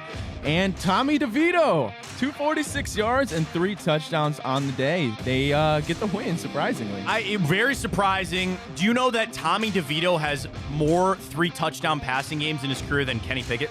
I believe it. Yeah. The Commanders, we both picked the Giants. Well done on our picks there on Tipico. Every fiber of my being said there was no way the Commanders were going to cover that. That was a 9-point spread. 9! The Commanders suck. The Giants suck too, but they just sucked a little bit less yesterday. Nice win there for Brian Dable and crew. Already, well, Buccaneers fall to the 49ers at home, 27-14. San Francisco looks to be bounced back. They improved to 7-3, while Baker and the Bucs fall to 4-6. You know what the spread was in that game, Ryan? 12. Yeah. They won by 13, and we both took Tampa Bay. That's a tough beat right there. Ironically, I was watching Red Zone, and I watched a lot of that game. Just the 49ers are a machine. Like, they couldn't be stopped. Ayuk had a 76-yard touchdown run. But the Buccaneers later in the game had their opportunities to go down and score. And unfortunately, Baker just couldn't do it. And they were put in a bad situation. That's a tough trip to be had. Buccaneers are buried. They're done. Another team that'll probably be looking for a new head coach. I think Todd Bowles will be out of there. 49ers right the ship. They've won 2 straight after that 3-game losing streak. And they're back to being in the conversation as one of the best teams in all of football. They're damn good. Alrighty, well, the Bills get a much-needed win as they throttle the Jets 32-6. Josh Allen did have a pick, but 275 yards and 3 touchdowns. Khalil Shakir led the Bills. 3 receptions, 115 yards, and a touchdown. Yeah, I mean, the thing about the Bills, you wondered if their offense was going to turn things around with Ken Dorsey being fired. I didn't think they looked all that good. I really did. I mean, Shakir was fine. They did not throw a single pass to Gabe Davis in that game, which I thought was interesting. Dalton Kincaid's on the way up. Stephon Diggs. The Jets are down bad. They're going to move on from Zach Wilson. I think Robert Saleh might be caught up in all this kind of stuff. And is it not lunacy that Aaron Rodgers is still talking about coming back? How is that a thing?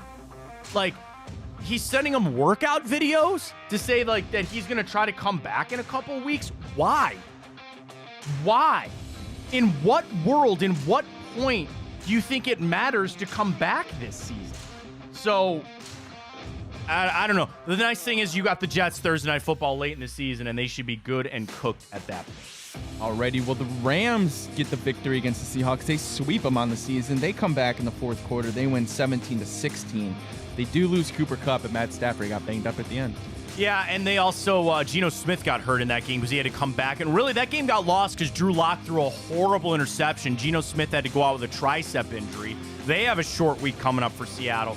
I mean, again, Seattle's going to make the playoffs, but I don't think they're going anywhere. I don't think they're very good. Kenneth Walker got hurt in that game. Give credit to the Rams. You mentioned they lost Cooper Kupp. They had to turn it over to Puka Nacua a little bit. I think both those teams are pretty bad. I really do. I think the Rams are just trying to keep afloat. They need to go find another quarterback post Matt Stafford. They don't have him on the roster. And I don't trust Seattle to go anywhere. I don't. Alrighty, well, the tale of 2 hot teams, Minnesota and Denver. Denver now has won 4 in a row. They win 21-20 over the Minnesota Vikings as that magic ends. And Russell Wilson, not a bad day at the shop, 259 and a touchdown. I really, really thought that was going to be a blowout for the Broncos. I really thought that they were going to handle the Vikings. And then just watching that game, I don't understand what Denver is doing. They couldn't run the football. Russell Wilson with some interesting decisions at times. Didn't throw an interception or anything. Had a high completion percentage. And Josh Dobbs is electric. You know, ran in for that 1 touchdown, threw the other one. But that Broncos defense showed up when they needed it to. Alexander Madison had he only ran for 81, but I feel like watching that game, I thought he was going to run for 181. He was all over the place. It was actually like a fun game to watch. Denver made the plays late when they needed to. I felt really good about Denver getting the win. They didn't cover. I really thought they were going to blow them out. So give Minnesota credit for trying to keep it together. Denver streaking, and go figure, we get them on Sunday, so we'll talk a lot of Broncos this week. They're a little phony. I think just a little phony in my opinion, but nonetheless, great win for them. All right, don't forget, coming up, we'll get to our bets for Monday Night Football with Tipico. Eagles-Chiefs, 2-point spread for the Chiefs, and oh boy, do I have a stat for you for that game as far as a Super Bowl rematch in the regular season. It leans heavy one way. But Ryan, one of our new segments on Monday, I tweet it out every Sunday. We review it. We call it The Good, the Bad, and the Ugly. Let's do it.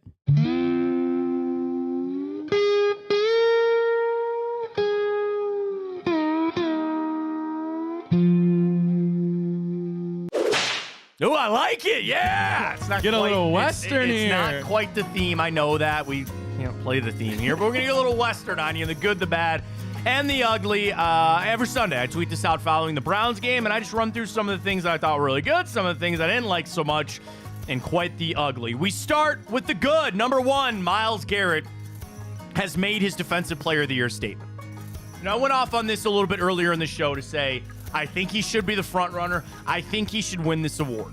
It's not only for the plays that he's making in the games this year, it's a culmination of what he's done in his career. He has not won it yet, but he has done the work to be in the conversation. And when it's as close as I think as it is between Myles and Max Crosby and TJ Watt and all the other, Micah Parsons are probably the four. I think Deron Bland might get some love. 4 pick sixes or something important there. What could set Myles above those guys is the body of work in his career. Watt's already won it. I think Myles Garrett deserves to win it. Should have had the safety, which, what a stat. And I know pick sixes are one thing, but the offensive points created by Myles Garrett, the touchdown in Indianapolis, what should have been 2 points there, and I know it's like sacks on backing him up on punts, and then you go score and all that kind of stuff. The impact that Myles Garrett is having is undeniable. He is the best player on one of the best defenses in football. 2 sacks yesterday. Again, should have the safety. I think he made a statement, Ryan, for Defensive Player of the Year. If that was a big game, I think he should be the front runner. I do. Yeah, I agree with you on that, Matt. And it's just nice that came in a matchup with the two arguably top defensive ends in football.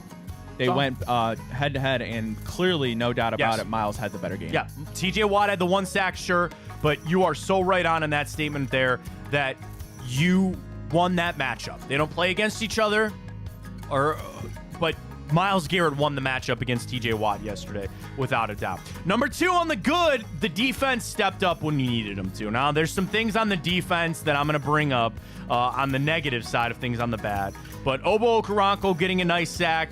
You had quite a few tackles for loss. Obo and Myles Garrett combined for 6 TFLs yesterday. 6! As you got after Kenny Pickett in that game. You didn't get the turnover, though. I was sniffing. I actually said on Friday that I thought the Browns defense was going to score. Now, they should have, but I was sniffing for a turnover. You didn't get that, but still, the defense makes plays when you need them to. And on big third down. Did you see the Steelers on third down yesterday, Ryan? I think they were 3 of 14 on third down yesterday. I want to pull up the box score to make sure. But I know at one point they were like 3 of 14 on third down. Browns have one of the best defenses on third down in the NFL. That is the game-changing place. When you get off the field, and a game like that yesterday where you wanted to keep giving it back to the offense. You just needed to keep getting that ball back to Dorian Thompson-Robinson. They did it. So a good for me yesterday was that defense in total. I thought they were flying around and making plays. Really impressed with what they did yesterday. Another good, Dustin freaking Hopkins. That's exactly what I tweeted. Just that confidence to know all we got to do is get to this mark. Now, that was a chip shot field goal. But what he has meant to this team, the confidence that he now has, I don't want to turn this negative at all. But we know kickers can flip a switch. And all of a sudden, kickers just lose it. And they are nowhere near the same. But I feel like Dustin Hopkins is really a guy that is can be our kicker for years. Literally, for years. He's still a younger guy. Got good years to go, and he's learning about kicking at First Center Stadium. But it's the big moments. Nothing prepares a kicker more than big moment kicks. And he's had them all season long. Was that his 3rd game winner? I know it's at least 2, but I think that might be the 3rd. Like, not like last second, but he got a kick late in the game to get us a win. So he's building that up. Dustin Hopkins, without a doubt, is on the good list for the Cleveland Browns. Next up, kind of back to our Twitter question, I thought DTR played above expectations. For our good, the bad, and the ugly, I don't think DTR deserves to be on any list other than the good. He did what you needed him to do. Quick passes, I thought was accurate in general. The completion percentage was not great, but he was hurt by, Ryan, I think 7 or 8 drops. We'll get to those in a second. So I really think for Dorian Thompson-Robinson to not turn the football over, to execute the game plan, and be relatively accurate, that's all I could ask on a rookie quarterback. And he did that, so I think DTR, without a doubt, is on the good for that list yesterday. Yeah, I agree with you, Matt. Like we said, it does go back to the Twitter question. I think me and you both said, he played to the expectations, and there's definitely, he was closer to above expectations than he was below because of that final drive. And you know what? He did exactly what you asked him to do, to go out there. And at this point, got a win over a division rival, a hated division rival. What more could he ask for? Next on the good, the last drive. 4 for 4. The play calling was immaculate, in my opinion. And you put him in position to succeed. Another good, I didn't put this in there, but I think it's deserving, was Kevin Stefanski's play calling. You had to make some adjustments. You had to change this for what Dorian Thompson-Robinson is best at, and he executed that. Great. That's awesome. And especially on that last drive where you needed to stretch it a little bit. The confidence was you were tied. You had a chance to go down and just win the game. Now, he throws an interception. We're talking a different story. But you have that little bit of confidence to say, we don't need to drive down. Like, if we don't score here, we lose. We'll take this to overtime. So I think that helped with the game plan. I think it helped with Dorian Thompson-Robinson on that final drive. And it was perfection. It was perfection. And then to get down there and be able to run the ball and the clock management, I thought was really good late in the game to get there and not give the Steelers another chance. But that last drive was perfection. It was really good on all parts. Offensive line played well. The receivers finally stepped up after some drops. Good calling on Stefanski and a good job in execution there from Dorian Thompson-Robinson. Yeah, and it's awesome when all you got to do is consistently go out there and put up maybe 13, 16 points, and you can count on that to win you a game in the NFL. Not all the time, right. Not all the time, but in a game like this, yeah, that's all you really need to do. Yeah, and it just speaks volumes about what our defense is capable of. Yeah, I mean, that was a game where it was going to be low scoring, and what? It was going to come back to, dude, how did this happen? I'm on ESPN's page, but I'm in Spanish now. I'm on the Spanish ESPN page. Because I was going to look up the penalties in that game yesterday. Because that was a game where it was going to borderline be turnover, but there weren't a lot of turnovers. But it was going to be what? Ball possession and penalties. Penalties. Browns, oh my God, had 1 penalty for 10 yards. That's it. Steelers had 6 for 46, and you won the time of possession. There it is. The only thing you didn't win was the turnover battle. It's a game like Jim Tressel would be, that's like his favorite game in the world. You won time of possession, you won penalties, and if you would have won the turnovers, that would have been the perfection of a ball control type win. So well done there for the Cleveland Browns. My final good might be the best of all of it. Jim Donovan back in the booth. And I'm so happy, as we all are, that Jim got a final call, a walk-off field goal win there, as he deserves it on his first game back. We all love Jim. He's the absolute best. So to get him back in the booth and to give him a win like that, he deserved it. I hope, I got a chance. I haven't talked to Jim. I talked to him on the pregame yesterday is what I was going to say. It sounds like he's in great spirits. It sounds like he's going to be able to finish this thing out with us this season as well and get in the playoffs. So I'm so happy to see Jim back, as everybody was. He smashed the guitar. And then did you see the video, Ryan? That when Jim got in the booth, everybody turned around and was clapping and waving at him. So he's the absolute. And I tell you this, folks. I don't lie. I'm truthful. I always have been, always will be. And I'll call it like I see it. And I'll call it like this for Jim Donovan. He is genuinely one of the nicest people I've ever met doing this job. There are people that you think are nice. There are people that you have this idea, this facade, and sometimes they're not quite that way in real life, or their persona is different than who they are outside of, off the cameras, off the mics and that kind of stuff. And I will tell you deep down that Jim Donovan is an extremely gracious person. He's so nice. He's the best. He's funny as hell. And that there's a reason that we love him in this town. He's not from Cleveland. He's from Boston, but he's an adopted Clevelander. and he bleeds brown and orange. He bleeds his town, and I'm so happy that he is back. I think everybody can join us in that. So welcome back, Jim, and we got you a game winner on your first game back. All right, Ryan, let's get to some bad. The first one that I put was just some horrible pursuit angles on defense. Now, I sent a tweet that said Cam Mitchell. Cam Mitchell's on IR. Sorry, 29 versus 26. It was Rodney McLeod. Watch that Jalen Warren play again. McLeod goes right when Jalen Warren really goes to his left, and he's gone. Now, I know that Greg Newsome missed tackle. Throw that in on the bad, too. I'm right there with you. This defense is great, and they're playing their asses off. But their pursuit angles, MJ Emerson in that Baltimore game, really bad. Really bad. And I'm sure that Jim Schwartz is breaking film down to say and ripping it apart because he's a perfectionist. I get it. Dude, the pursuit angles on this team are just not good right now. Not good. So they got to get that cleaned up. It's all relative. Other bad, the drops. You can't have that. You just can't. You got to win. Fine. You can't do that to your rookie quarterback. You just can't do that. And I know in the box score, drops don't pop up on the ESPN box score. Do they do it on the NFL box score? Let me see here.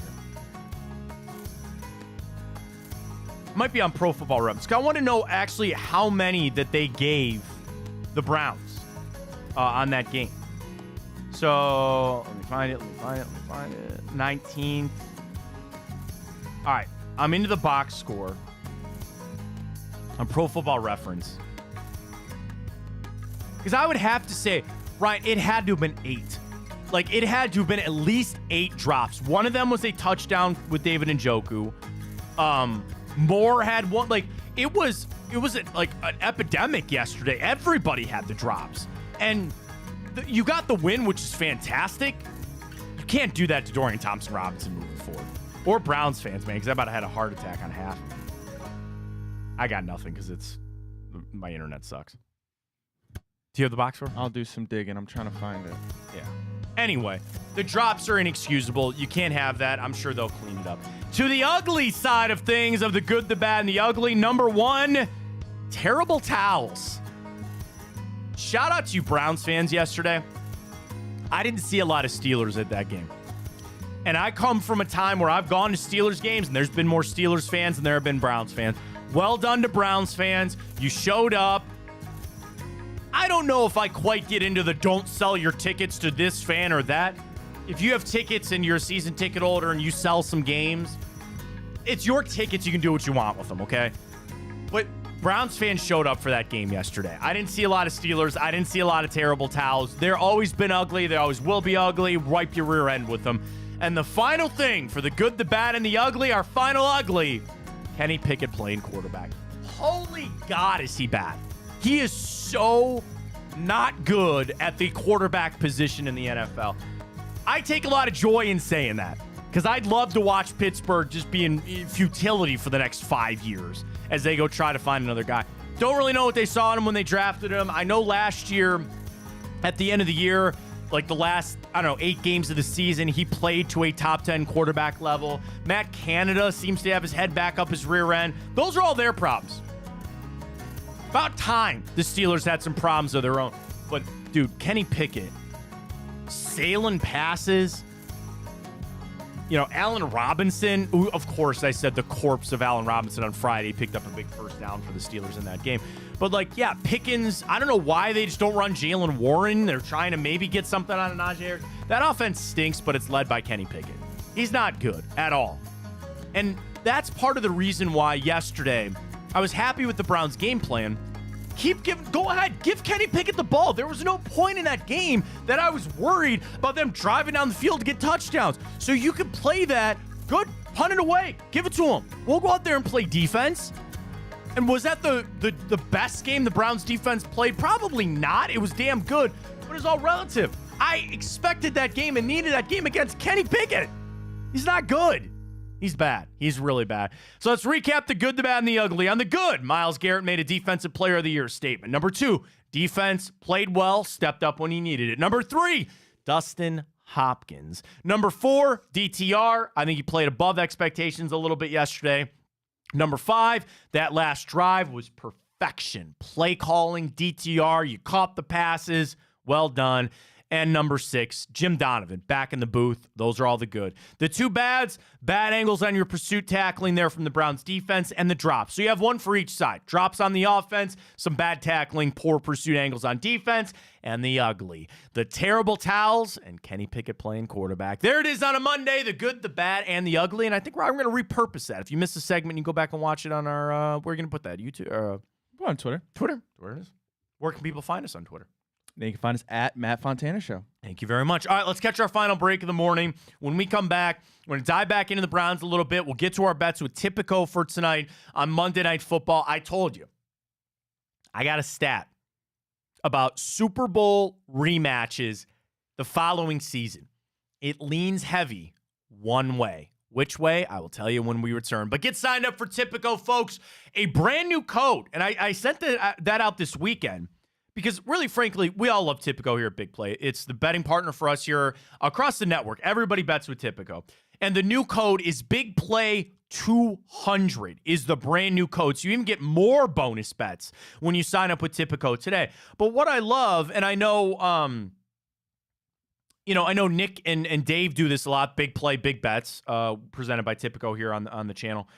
But they'll do a lot of they'll send it out, and if you retweet and it hits, they'll send you the money and that kind of stuff. What I love about Tipico are our big play boosts. And Ryan, we had a conversation about this on Friday. We're getting involved in this.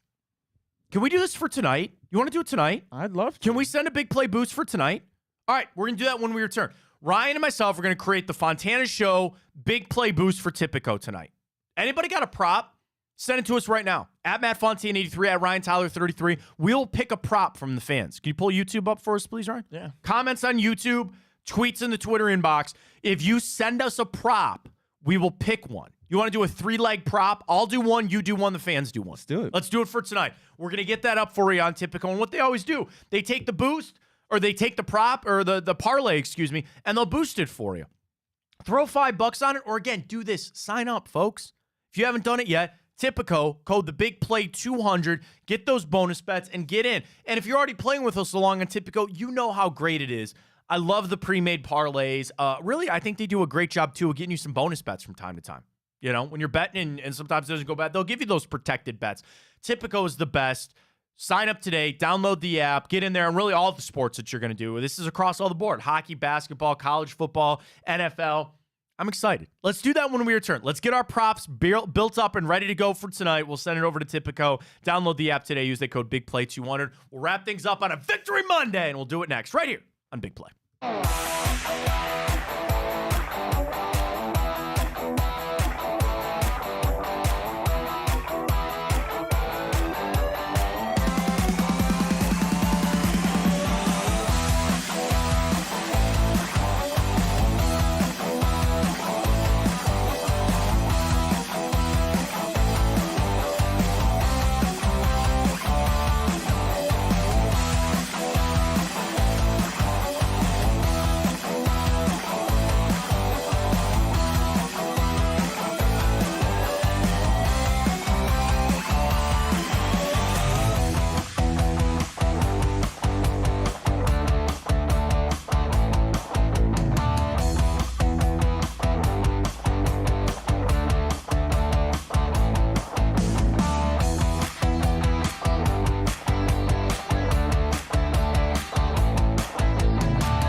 let's make a little parlay here for Tipico. So we got this new thing rolling where we are going to be able to create our own parlay and boost it here on Tipico. So welcome back, Matt Fontana Show. He's Ryan Tyler. I am, of course, Matt Fontana. We're on a Victory Monday. Let's take a look at Monday Night Football. We have a 2.5 point spread on the side of the Kansas City Chiefs. This game is in KC. Eagles on the road. And do you want my stat before anything else that I've been teasing all morning? In Super Bowl rematches of the following season, of the last 8 games, the winner of the Super Bowl is 6-2 in the regular season matchup the following year. So again, of the last 8 times that you've had a Super Bowl rematch in the following season, whoever won the Super Bowl is 6-2 in those matchups. So therefore, Ryan, my leg of the parlay will be the Chiefs, and I'm going to make a change. I'm going to take the Chiefs minus 2.5 on the spread. So there is my leg of the parlay. Ryan, your leg. Yeah, Matt, I'm going to roll with Jalen Hurts over 36.5 rushing yards. I'm going to expect him to have to get out of the pocket with that Chris Jones edge rush. They got Trent McDuffie over there on the corner. He's going to be tasked against A.J. Brown, I'd imagine. So I'm going to expect that Jalen Hurts, is going to have to make some magic. And what else does he do besides, extend plays with his legs? So I'm going with the over on the rushing. All right, again, send us a parlay that you would want. If you want to throw it in as the fans, we'll wait a couple minutes, see if we get some here. At Matt Fontana 83, at Ryan Tyler 33. Any intro that you want to have and take a little part here of the game. Let me give you some trends here before we get to Monday Night Football tonight. Philadelphia against Kansas City. How about this? They're only 1-4 against the spread and 1-4 straight up in their last 5 games against Kansas City. But Philadelphia is 11-2 straight up in their last 13 games on the road. So they're pretty solid from that standpoint. You flip it over for Kansas City. They are 4-1 against the spread their last 5 games. They are 11-1 straight up in their last 12 games at home. And they are 7-2-1 against the spread their last 10 games on a Monday. So they own Monday Night Football right now. And I guess maybe a good way to look at this too, the over has hit 5 out of the last 6 games against the Eagles for the Chiefs. The over-under set at 45.5. You want to do that? Let's do it as our 3-leg parlay. Chiefs minus 2.5. Over 45.5. Oh, I think it was over 36.5 rushing yards for Hurts. And then over 36.5. So those will be our 3 legs. Yeah. You want to do that? Let's do that. Remember, Send that over to Tipico. Yeah. That'll be our Fontana boost. We should do it on Friday because then we'd say the Fontana Friday boost. I don't know. Send it out over, or the Matt Monday one. I don't want my name on it. You're involved in this too. I don't know. Send it to Tipico. They got smarter people than me. Have a name, so that'll be on there for the boosts. They already have some boosted odds for tonight as well. Each team to score 21-plus points is plus 210. Jalen Hurts to record 50 rushing yards and score a touchdown is plus 470. 3 of any of the following players to score a touchdown: A.J. Brown, DeAndre Swift, Travis Kelce, and Isaiah Pacheco. I kind of like that. Ryan. Of that one. I'll put a little savory action on that one on our boost. Let me get back in there to Tipico. Any of the 3 players, Brown, Swift, Kelce, and Pacheco. I'll do that. I could see that happening. I'll do it. I'm in there on Tipico. Get signed up. We'll get our boost up there as well for the Eagles and Chiefs tonight. Browns, Victory Monday today is so sweet. You beat the Steelers. You feel so good about that. Oh, wait. Make your official pick. Obviously, I'm taking KC minus the points for tonight. It's at 2.5? 2.5. I'll take Philly. All right, Philly it is. There it is. KC, Philly. For today, for the Browns, everything's good. Now, the question that I think a lot of people are going to turn their attention to now is Joe Flacco. He's here. They're going to sign him. I'm fine with riding it out for Dorian Thompson-Robinson. What I'm expecting from Kevin Stefanski a little bit later today might be some sort of announcement on what they plan to do with DTR. And here's the reason why I think you need to do that. He's still a rookie. And it would be easy for Dorian Thompson-Robinson to wake up this morning and still feel really good, and you helped your team get a win yesterday, but oh wait, they signed Joe Flacco. And I'm sure Kevin Stefanski's going to have this conversation with his young player to say, this is a business. He's an insurance policy, but this is still your job. You have got to give that confidence to Dorian Thompson-Robinson. You've also got to make that statement to the team. Keeping this on the rails is not an easy job. It's volatile. This could flip at any moment. At any moment, it could twist because you got to play just such a fine game. You know, that's one of the things about losing Deshaun Watson was if he was playing right and playing to the level that you expected and hoped that he would, he gave you a buffer. There was always a buffer that he could make up for mistakes or make up for this or that. And I know people are just complaining, oh, he wasn't doing that this year. It wasn't showing that. But I guess even just a franchise quarterback, right? They give you a buffer that you don't have to play perfect. The Browns with Dorian Thompson-Robinson will have to play a more perfect brand of football to get wins. That's not impossible to do, and I'm not saying they can't do that. But you got to signal to this team that this is the guy. I'm not saying that this is a quarterback's, a competition issue or things like that. I don't want Dorian Thompson-Robinson looking over his shoulder. And that's inevitably what he's going to do. He knows the situation. You know the situation. And there are some people that are already calling for Joe Flacco to start. No joke. No joke. Did Dorian Thompson-Robinson go throw for 4 touchdowns yesterday? No. I understand that there was some plays left out there, and I look at the drops. That would be my anything to somebody who's really critical about Dorian Thompson-Robinson after yesterday. Imagine what that game would have been in his stat line if he just had half of those drops. Half of those drops were catches. And I'm going to be completely honest with you. I am drunk on one play. That Njoku back shoulder fade in the end zone. That was a perfect throw that hit him in the hands. I expect David Njoku to catch that ball more times than not. I know he expects that too, and I have faith in him moving forward. Ryan, that throw alone makes me want to see more of Dorian Thompson-Robinson out there for the Cleveland Browns. So today, I think the message needs to be Dorian Thompson-Robinson is our starter. He is our starting quarterback until we make a decision that he's not. I'd even like more than just he's starting this week. And I know the Browns have kind of gotten into some muddy waters when it comes to how they approach things with Watson or what they said or what they didn't say. This is one that straight up just say, Dorian Thompson-Robinson is our starting quarterback. And he's going to be our starting quarterback for as long as we see it. And I don't think anybody would come out and rip them if they had to bench him one day. So, oh, wait a minute, you said he was the starter. But just exude that little confidence today. I didn't think he played bad, and I didn't think he played great. But he played enough for me to see, or for me to say, I want to see more. I need to see more of Dorian Thompson-Robinson. And I know what I got in Joe Flacco. And he'll be on the practice squad, and they will elevate him for the 4 times, and he'll be on the sidelines, and if he's got to go into a game, he will. Exactly like P.J. Walker. P.J. Walker was elevated, and he was the backup quarterback. That's exactly what the Browns are going to do. And that's fine. But I'm giving some runway here to DTR.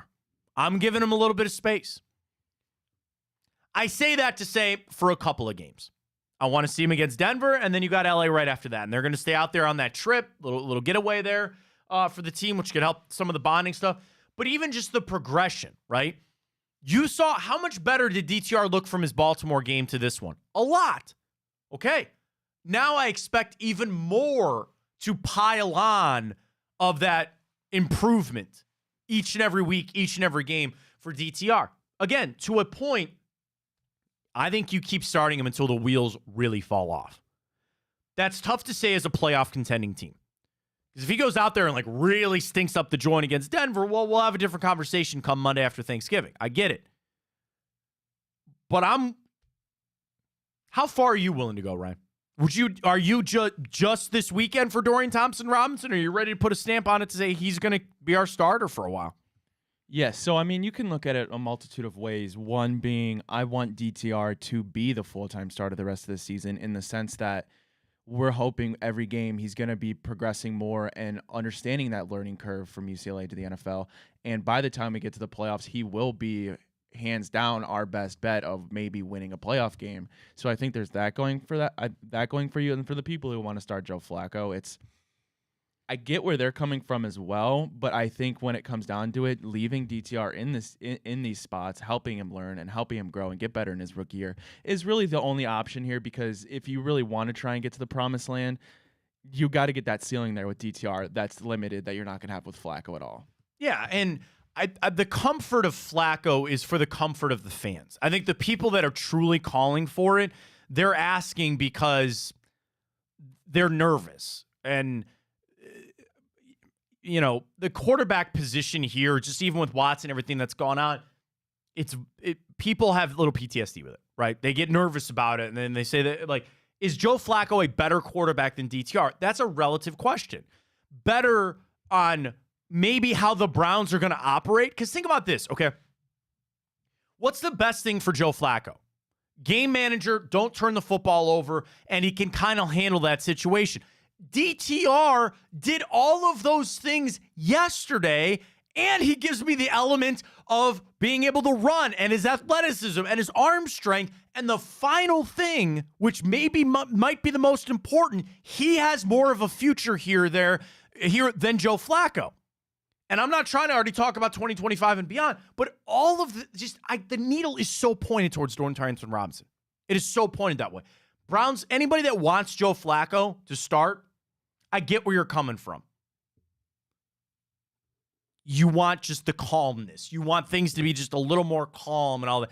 And, okay, the people that were making the point to me about Flacco yesterday, they went to the Steelers suck. Okay? Dorian Thompson-Robinson plays the game that he did yesterday, even against Denver this weekend, you're probably not winning. Okay, I would agree with that, but you're not leaving any room for the improvement. That's another reason for DTR.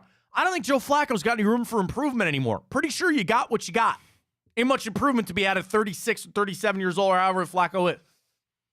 You're not leaving the room for Dorian Thompson-Robinson to get a little better and to get a little better and start to change the offense a little bit. And Stefanski came out of that game with a load of information on how he can make DTR better, how he can make the offense better for him.